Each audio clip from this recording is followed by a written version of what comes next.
नमस्कार दोस्तों, VN motivation journey channel पर आप सभी का हार्दिक स्वागत है। दोस्तों, कहानी शुरू करने से पहले कमेंट बॉक्स में नमो बुद्धाय लिखकर वीडियो को लाइक जरूर करें। तो चलिए शुरू करते हैं इस कहानी को। एक गुरु अपने शिष्यों को प्रवचन दे रहे थे। वो बोल रहे थे कि हजारों मील का सफर भी सिर्फ एक ही कदम से शुरू होता है। देखा जाए तो अपनी जिंदगी में लक्ष्य हम सभी तय करते हैं, अपने लिए ख्वाब बुनते हैं, खुद को लेकर कई सारे सपने भी देखते हैं, लेकिन अपने लक्ष्य, अपनी मंजिल के पीछे भागने की बजाय ज्यादातर लोग अपने उन ख्यालों के पीछे भागते रह जाते हैं जिनका शायद सच्चाई से कोई वास्ता ही नहीं है, जो सिर्फ उनके दिमाग की एक उपज है। इन सभी गैर जरूरी ख्यालों के पीछे भागते हुए वह इस बात का अंदाजा लगाने की कोशिश भी नहीं करते कि वो ख्याल सकारात्मक है या नकारात्मक सच है, या उनके दिमाग की सिर्फ एक उपज है, या वह किसी और से प्रभावित है, उसका सच्चाई से कोई संबंध है भी या नहीं। इसीलिए ज्यादातर लोग अपनी मंजिल तक नहीं पहुंच पाते और जीवन भर असफल रह जाते हैं। गुरु ये सब बोल ही रहे थे कि तभी एक शिष्य खड़ा होता है और गुरु से कहता है, गुरुदेव, आपने ये तो बता दिया कि ज्यादातर लोग असफल क्यों होते हैं, लेकिन क्या आप हमें ये बता सकते हैं कि हम सफल कैसे हो सकते हैं? वो कौन सी छोटी छोटी आदतें हैं जो हमें सफलता के लिए तैयार करती है और फिर सफलता के शिखर तक पहुंचाती है? गुरु ने शिष्य का पूरा प्रश्न बड़े ध्यान से सुना और फिर हाथ के इशारे से उसे बैठने का आदेश देते हुए अपने सभी शिष्यों से कहा, जीवन में सफल होने के लिए सिर्फ जोश और इच्छा शक्ति का होना ही आवश्यक नहीं है, क्योंकि ये दोनों चीजें सिर्फ हमें प्रेरित करके हमसे काम की शुरुआत करवा सकती है। लेकिन पूरे जोश और उत्साह के साथ लंबे समय तक अपने लक्ष्य पर टिके रहने और दूर के बड़े लक्ष्यों को हासिल करने के लिए हमें उन आदतों को अपनी रोजमर्रा के जीवन का हिस्सा बनाना पड़ेगा जो व्यक्ति को सफलता के लिए तैयार करती है और उसे सफल बनाती है। तो आज मैं आपको 10 ऐसी आसान आदतों के बारे में बताऊंगा जिनको अगर आपने अपने जीवन का हिस्सा बना लिया तो सिर्फ 30 दिनों में आप अंदर से एक बिल्कुल ही अलग इंसान बन जाएंगे और खुद के भीतर एक गजब की सकारात्मक ऊर्जा और जो उसको महसूस करेंगे, जो आपको सफलता के शिखर तक पहुंचाएगी। तो उन सफल आदतों की श्रेणी में पहली आदत है, अपने दिन की शुरुआत धन्यवाद के भाव के साथ करेंगे। सुबह जैसे ही आपकी आंख खुले तो कुछ भी सोचने से पहले, कुछ भी करने से पहले, बिस्तर से उठने से पहले अपने दोनों हाथों को जोड़कर आसमान की तरफ देखते हुए जिसकी शक्ति पर आप विश्वास करते हैं, उसका आह्वान करते हुए उन 3-4 चीजों को याद कीजिए जिसके लिए आप ईश्वर के शुक्रगुजार हैं। उन 3-4 लोगों, चीजों या घटनाओं के लिए ईश्वर का आभार व्यक्त कीजिए जिनकी वजह से आपके जीवन में बेहतरी आई है। आप ज्यादा खुशहाल और समृद्ध हुए हैं। ज्यादातर मौकों पर हमारे जीवन में, हमारे घरों में, हमारे परिवारों में, हमारे आसपास के माहौल में एक ही वो इंसान होता है जो हमारे सबसे ज्यादा दुख हो और परेशानियों का कारण होता है। लेकिन हमारे आसपास 99% लोग अच्छे होते हैं। हमारे जिंदगी में 99% चीजें बहुत अच्छी हैं, लेकिन अगर हम बुरे इंसान पर, बुरी घटनाओं पे, बुरी परिस्थितियों पे, बुरे परिणामों पर ध्यान देंगे तो फिर पूरा दिन हमें उस तरह की चीजें और मिलेंगी। लेकिन अगर हम शुक्रगुजार हैं अपने जीवन की 99% अच्छी चीजों के लिए, तो फिर हमारे पास और अच्छा चलकर जरूर आएगा। ये जो आभार व्यक्त करने की आदत है, ये हमारी मानसिकता को सुबह सुबह ही बदल कर रख देती है और सकारात्मक तरीके से अपने दिन की शुरुआत करने में मदद करती है। इस अभ्यास को करने में बहुत थोड़ा सा ही समय लगता है, लेकिन यह आपके पूरे दिन के काम करने के तरीके, आपकी मानसिकता और आपके विचारों को पूरी तरह से बदल कर रख सकती है। सफल आदतों की श्रेणी में दूसरी आदत है, आपको हर दिन व्यायाम जरूर करना चाहिए। आप चाहे दौड़ लगाए, कसरत करें, योगासन करें या फिर प्राणायाम, लेकिन आपको हर सुबह कोई ना कोई ऐसी क्रिया जरूर करनी है जिसमें आपके शरीर को मेहनत करनी पड़े, उसे पसीना बहाना पड़े। ये इंसानी शरीर बना ही मेहनत करने के लिए है। इसे हर समय आराम देने से यह निष्क्रिय, कमजोर और रोगग्रस्त हो जाता है। व्यायाम करना न सिर्फ आपके शरीर को फायदा पहुंचाता है, बल्कि यह आपके दिमाग और आपके मानसिक क्षमताओं को बढ़ाने में भी कमाल करता है। रोज व्यायाम करने से आपका शरीर और मन मजबूत होता है। आपके अंदर एक अलग ही आत्मविश्वास और तेज का जन्म होता है जो आपकी सफलता की राह में आपके सहायक बनते हैं। सफल आदतों की श्रेणी में तीसरी आदत है, लक्ष्य निर्धारित करो और अपने दिन को योजना के अनुसार चलाओ। रात में सोने से पहले ही अगले दिन के 3 सबसे महत्वपूर्ण कामों को निश्चित कर लो और उन्हें लिख लो। फिर उसी के अनुसार अपने पूरे दिन की योजना बनाओ और उस पर अमल करो। अगर कोई व्यक्ति योजना बनाकर अपने दिन की शुरुआत नहीं करता और कोई सभी काम कभी भी करता है तो ऐसा व्यक्ति कभी भी अपने पूरे दिन का सदुपयोग नहीं कर सकता। हालांकि ज्यादातर लोगों को पता होता है तो उनके लिए कौन सा काम महत्वपूर्ण है और कल उन्हें कौन सा काम करना चाहिए, लेकिन फिर भी वो लोग उस काम को पूरा नहीं कर पाते और उसे टालते रहते हैं। और जो व्यक्ति अपने काम को समय पर पूरा न करके उसे लगातार टालता रहता है, ऐसा व्यक्ति कभी भी बड़ी सफलता हासिल नहीं कर सकता।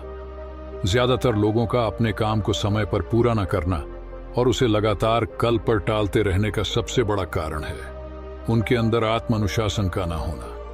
क्योंकि जो व्यक्ति आत्मा अनुशासित हैं, वो अपना हर काम समय पर पूरा करता है। सफल आदतों की श्रेणी में चौथी आदत है, आपको हर दिन कुछ ना कुछ नया सीखना चाहिए या फिर कुछ ना कुछ नया पढ़ना चाहिए। अगर आप हर दिन 1 से 2 घंटे का समय अपने लिए कुछ नया सीखने, पढ़ने या फिर अपने व्यक्तिगत विकास के कामों में नहीं लगा रहे हैं, तो फिर आप चाहें कितनी ऊंचाइयों पर हो, कितने ही समझदार और बुद्धिमान हो, आप जिंदगी में हारने ही वाले हैं। आप नीचे गिरने ही वाले हैं। किसी बुद्धिमान व्यक्ति ने कहा है कि सीखना कभी बंद नहीं होना चाहिए, क्योंकि लगातार अभ्यास से ही व्यक्ति महान ऊंचाइयों को हासिल कर सकता है। सीखने का कोई भी तरीका हो सकता है, जैसे अच्छी किताबें पढ़ना, अपने क्षेत्र के सबसे सफल लोगों की बातें सुनना, रोज अपने काम का अभ्यास करना इत्यादि। अगर आपको दुनिया के 1% सफल लोगों में शामिल होना है तो लगातार सीखते रहने की आदत को अपने जीवन का अभिन्न हिस्सा बनाना ही पड़ेगा। सफल आदतों की श्रेणी में 5वीं आदत है, कम खाओ और अच्छा खाओ। यहाँ अच्छा खाने से मतलब है संतुलित आहार, यानी ऐसा भोजन जो पोषक तत्वों से भरपूर हो और आपके शरीर को कोई नुकसान न पहुंचाए। देखा जाए तो भोजन हमारे शरीर के लिए औषधि है। भोजन शरीर के लिए सब कुछ है, क्योंकि शरीर को औषधि तो हम कभी कभार ही देते हैं, लेकिन इसे भोजन हर दिन देते हैं तो हमारा शरीर कैसा होगा, ये हमारे भोजन की गुणवत्ता और उसकी मात्रा पर निर्भर करता है। क्योंकि शरीर को चलाने वाले सारे पोषक तत्व भोजन से ही मिलते हैं। इसीलिए कोई ऐसा भोजन मत करो जिसमें कोई पोषक तत्व ही ना हो और जिसे पचाना हमारे शरीर के लिए बोझ बन जाए। ज्यादा तला भुना और बासी भोजन मत खाओ। 3 सफेद जहरों से जितना हो सके उतनी दूरी बना लो। पहला सफेद जहर है चीनी, दूसरा सफेद जहर है नमक और तीसरा सफेद जहर है मैदा। चीनी और मैदा से तो हमारे शरीर को कोई भी पोषक तत्व नहीं मिलता और इन्हें पचाना भी शरीर के लिए बहुत मुश्किल होता है। इसलिए इनका सेवन कम से कम करो। भोजन मन भरने के लिए नहीं, पेट भरने के लिए करो। जब भूख लगी तभी भोजन करो और हमेशा अपनी भूख से थोड़ा सा कम खाओ। रात में जितना जल्दी हो सके उतना जल्दी भोजन करने का प्रयास करो। अपने आहार में जीवित भोजन जैसे फल, हरी सब्जियां, साबुत अनाज, सूखे मेवे इत्यादि का सेवन जरूर करो। सुबह उठते ही खाली पेट पानी पिए।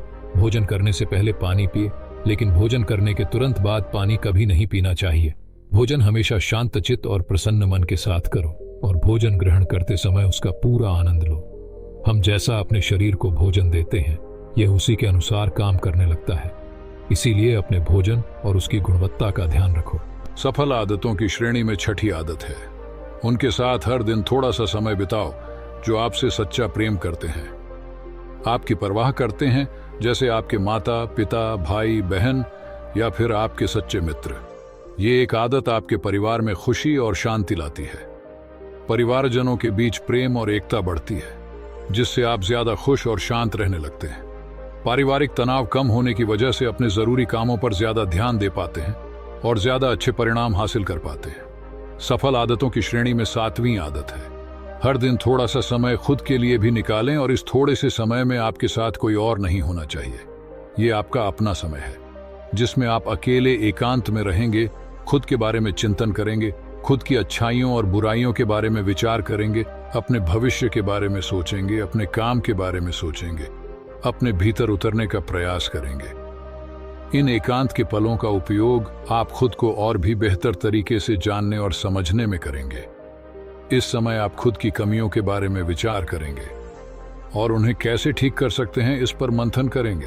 सफल आदतों की सूची में 8वीं आदत है, समय का सही प्रबंधन करना, उसका सही उपयोग करना। जिंदगी दिनों, महीनों और सालों में गिनी जाती है, तो जिसने अपना दिन संभालना सीख लिया उसका महीना संभल जाएगा, और जिसने अपने महीने संभालने सीख लिए उसके साल संभल जाएंगे, और जिसके साल संभल गए उसकी पूरी जिंदगी संभल जाएगी। इसीलिए अपने दिन को सही तरीके से संभालना सीखो। जो सबसे महत्वपूर्ण काम है उन्हें सबसे पहले खत्म करो। जिंदगी के किसी भी क्षेत्र में देख लो, घंटे तो सबके पास 24 ही होते हैं, लेकिन इन्हीं 24 घंटों में कुछ लोग कमाल कर जाते हैं। अपने एक ही जीवन में ना जाने कितने सारे काम कर जाते हैं, लेकिन दूसरी तरफ ज्यादातर लोग छोटे छोटे कामों में ही उलझे रह जाते हैं और जीवन भर यही कहते रहते हैं कि इस काम के लिए समय नहीं है, उस काम के लिए समय नहीं है। तो आखिर समस्या कहाँ है? समस्या है अपने समय का सही प्रबंधन न कर पाना। सफल आदतों की श्रेणी में 9वीं आदत है, रात में जल्दी सोएं और सुबह जल्दी उठें। जो व्यक्ति सुबह जल्दी उठता है उसे कुछ अतिरिक्त समय मिल जाता है सबसे महत्वपूर्ण कामों को खत्म करने का, जैसे ध्यान का अभ्यास, व्यायाम, किताबें पढ़ना इत्यादि। सुबह जल्दी उठकर ध्यान का अभ्यास करने से दिन भर मन शांत और प्रसन्न रहता है। इसके साथ ही सुबह जल्दी उठकर काम शुरू करने से व्यक्ति का काम समय पर पूरा हो जाता है और वह बेवजह की चिंता और तनाव से बच जाता है। सुबह जल्दी उठकर काम खत्म करने से व्यक्ति के अंदर एक ऐसा अनुशासन जन्म लेता है जो उसे सफलता के शिखर तक पहुंचा सकता है। सफल आदतों की श्रेणी में 10वीं आदत है, वीर्यनाश, धूम्रपान और मदिरापान से बचें। ये तीनों ही काम ऐसी बुरी लत है जो निश्चित रूप से आपको पीछे ले जाने वाली है। ये तीनों ही काम आपके मानसिक और शारीरिक स्वास्थ्य के लिए बहुत ही हानिकारक है। वीर्यनाश आपके तेज और कांति को खत्म करता है और साथ ही आपको शारीरिक व मानसिक रूप से कमजोर बनाता है। हालांकि इन तीनों ही चीजों को छोड़ना आसान नहीं होता, लेकिन अगर आप चाहें तो मजबूत इरादे और दृढ़ इच्छा शक्ति के बल पर इन्हें छोड़ सकते हैं, इनसे निजात पा सकते हैं। इतना कहने के बाद गुरु ने अपना प्रवचन समाप्त कर दिया और वह मौन हो गए। ये देखते ही सभी चीजें समझ गए कि अब यहां से जाने का समय हो चुका है। उन सब ने इस जानकारी के लिए गुरु का धन्यवाद किया और वहां से चले गए। तो दोस्तों, उम्मीद करता हूं आपको इस कहानी से एक अच्छी सीख मिली होगी। ये कहानी आपको कैसी लगी हमें कमेंट बॉक्स में कमेंट करके जरूर बताएं और इस कहानी को अपने दोस्तों के साथ जरूर शेयर करें ताकि उन्हें भी इस कहानी से कुछ सीखने को मिल सके। तो दोस्तों, फिर मिलेंगे अगले किसी वीडियो में। तब तक के लिए आप अपना ख्याल रखना और हमेशा मुस्कुराते रहना। धन्यवाद।